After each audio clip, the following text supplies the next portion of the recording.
So you've watched the videos, you've read the articles, you've followed the photographers you admire, you've learned about aperture, shutter speed, ISO, composition and lighting. But sometimes it still feels as though your photography isn't moving forward as quickly as you'd hoped. So why is it that some photographers seem to improve really quickly, while others seem stuck in the same place for months or even years? Well, after more than 35 years behind the camera and over 20 years teaching, I think I've spotted something. And the answer has very little to do with talent. It has nothing to do with owning the latest camera, and it might not be what you expect. Because the photographers who improve the fastest aren't necessarily the ones who learn the most. They're the ones who actually apply what they learn. And today, I want to share the difference between learning photography and actually becoming a photographer.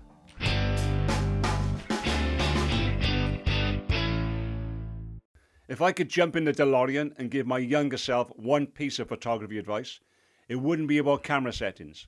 It wouldn't be about gear. It wouldn't even be about composition. It'd be this: stop collecting information and start collecting experiences. Because there's a huge difference between knowing something and actually being able to do it. Let me give you a quick example. Most photographers know that a low camera angle can make a subject look more powerful. They've heard it, they've seen it, and they've probably watched a video about it. But the moment you get down low and take that photograph for yourself, the lesson changes. It stops being just information. It becomes an experience. And experiences tend to stick. And that's the big idea of this video. And before we do go any further, if you'd like help building a strong foundation in photography, I've put together an ebook called The 3 Essential Pillars of Good Photography. It's completely free and there's a link in the description for you. Okay, today we're going to talk about why some photographers improve faster than others. We'll look at the difference between knowledge, understanding and practice. We'll talk about a common trap that stops many photographers from improving. And I'll share a simple learning framework that has helped thousands of photographers over the years. And I'll show you why the secret to improvement isn't always more information. Okay, so let's start with knowledge. Knowledge is important, 100%. It's where everything starts. For example, you might watch a video that explains how a wide aperture can blur the background. You see a beautiful portrait taken at f1.8. The subject is sharp, the background is soft, and it looks fantastic. So now you know something new. You know that a wide aperture can create a shallow depth of field. That's knowledge, and there's nothing wrong with that. In fact, knowledge is of course essential, but knowledge alone isn't enough. It's a bit like reading a recipe. You can read every ingredient. You can memorize every step. You can even explain the recipe to someone else maybe. But until you actually go into the kitchen and start cooking, you're not a chef. And the same thing applies to photography. You can know about depth of field, but that doesn't mean you know how to actually use it effectively. That's where the next step comes in. Understanding answers the question why. Why are we doing it? Let's take exposure compensation as an example. We learn that we can use exposure compensation to make an image brighter or darker. That's knowledge. Understanding is knowing why you might do it. So imagine you're photographing someone on a bright beach. There's golden sand everywhere, the sun is reflecting off the ground, and your camera looks at the scene and thinks, this is very bright. So it reduces the exposure, and your subject ends up being too dark. Once you understand what the camera's trying to do, everything changes. You'll know when to add positive exposure compensation, and you stop guessing and you start making decisions. That's actually a huge step forward. Understanding turns information into choices. You stop copying settings from YouTube and you start thinking for yourself. And this is what really matters: practice. Because practice is where knowledge and understanding become a skill. Let's say you watch a video that says, don't stand there, move your feet. I've actually got a video on that myself. And it's simple enough. Anyway, so you watch it, you go out with your camera, and you take a photograph. Then you take the same photograph from a different position, then a lower position, then a higher position, and suddenly you notice something. The background changes. Distractions might suddenly appear, or distractions may disappear. The subject looks stronger from one angle and weaker from another, or it looks more interesting placed on the third. That lesson is no longer something you heard. It's something you experience for yourself. And that's a completely different thing. Because experiences create understanding in a way that information never can. Some people think that improvement happens when you actually watch the video. It doesn't. You'll get information and knowledge, perhaps, but improvement actually happens when you take the camera out of the bag and put that lesson into practice. That's when photography starts to become part of who you actually are. Now, you know I love a good analogy. So let's think about riding a bike as an example. You can read a book about cycling. You can watch videos about balance. You can learn how the brakes work. You can understand how the gears work. You can even learn a bit of physics if you really want to. But none of that makes you a cyclist. At some point, you have to climb on the bike and you wobble, you overcorrect, you lose your balance, you might even end up in a hedge. Been there. But then something interesting happens. After a while, you stop thinking about it. You don't have to consciously think about balance or steering or braking. The knowledge has become a skill, and that skill stays with you. Sure, you might get a little bit rusty if you haven't ridden for years, but you don't start from scratch.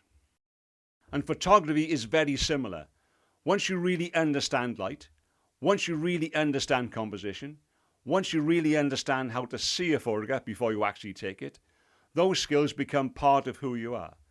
That's why I'm far more interested in helping people develop skills than memorize settings. Does that make sense? Let me know in the comments. I read and respond to everyone. Now here's the trap I see a lot of photographers fall into.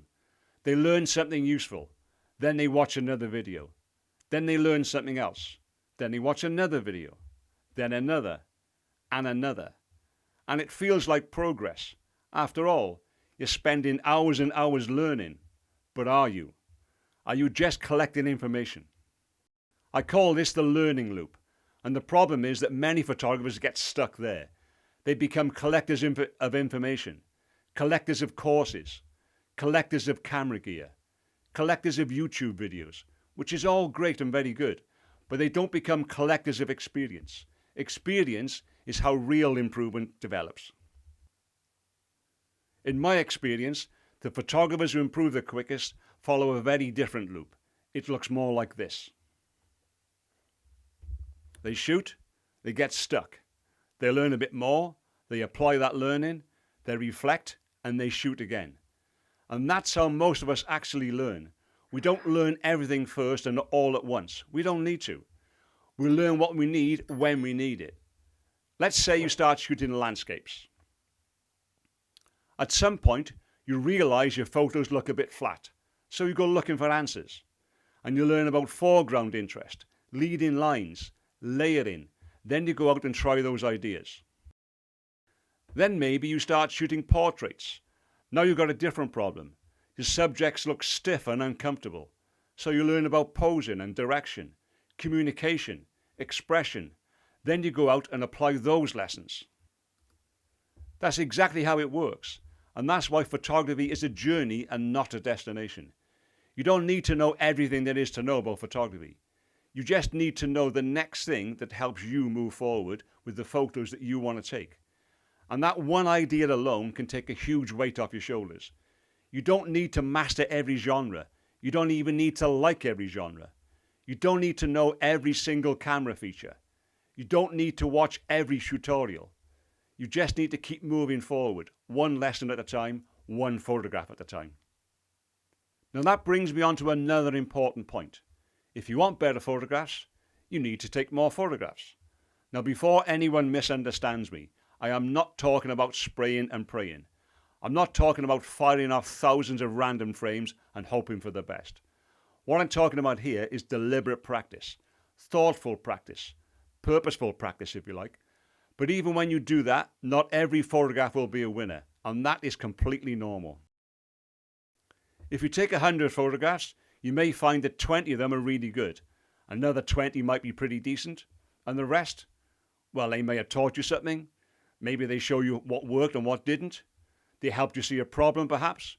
They helped you find a solution. And that's not failure, that's learning. So the goal isn't to make every photo brilliant. The goal is to make your next 100 photos better than your last 100. Ansel Adams is quoted as saying that a crop of 12 good photos in a year is a good yield. But that doesn't mean you'll only actually take 12. You'll take hundreds, probably thousands even. So just recently, one of the members in our Photography Foundations community welcomed a new photographer to the community. And he said something that made me stop and think.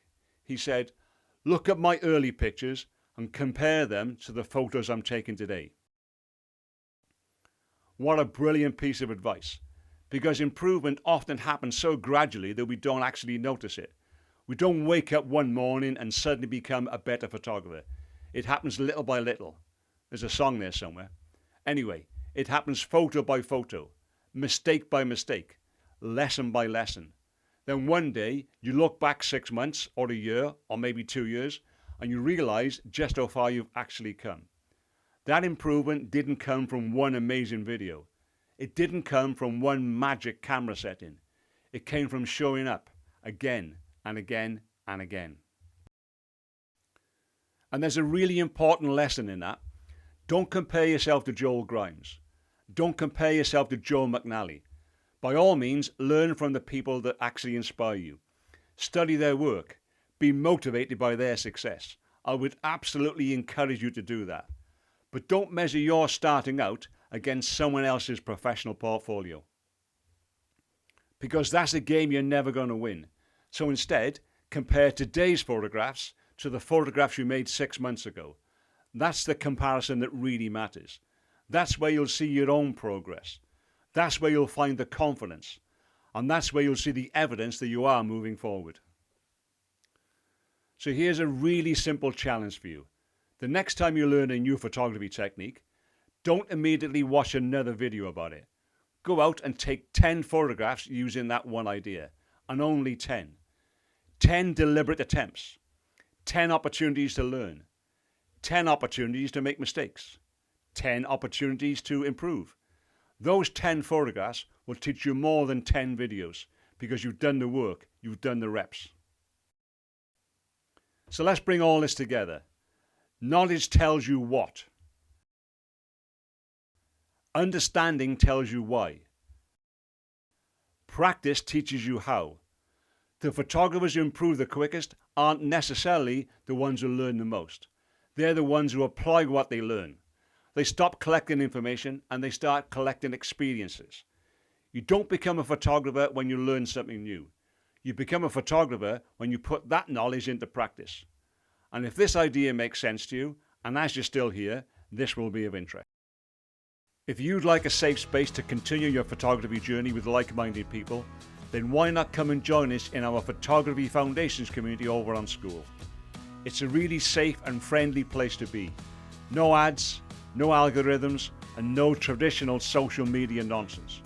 Just photographers from all around the world who are learning, practicing, sharing, and supporting each other. We have an active forum where members post their images, ask questions, and share ideas. There's a classroom with structured learning and feedback sessions, a members map so you can see who's near you, and regular challenges and discussions to keep your photography moving forward. So if that sounds like your sort of thing, the link is in the description, or you can use the QR code on the screen, and we'd love to see you there. At some point, every photographer has a choice to make. You can become a collector of cameras, a collector of courses, a collector of YouTube videos, or you can become a collector of experiences. Because photography isn't something you learn once, it's something you do. Every time you pick up the camera, you add another piece to the puzzle, another lesson, another mistake, another success, another photograph that teaches you something. That's how photographers are made. The camera doesn't care how many videos you've watched. It doesn't care how many books you've read. It only responds when you actually press that shutter button. So the next time you find yourself watching another tutorial, ask yourself this: have I actually practiced the last thing I've learned? Because confidence comes from doing. Experience comes from doing. And better photographs come from getting out there and actually doing it. So go and practice. If you found this video helpful, Give it a like and subscribe if you haven't already. It really is appreciated. As always, thanks for watching, take care, and I'll see you in the next one.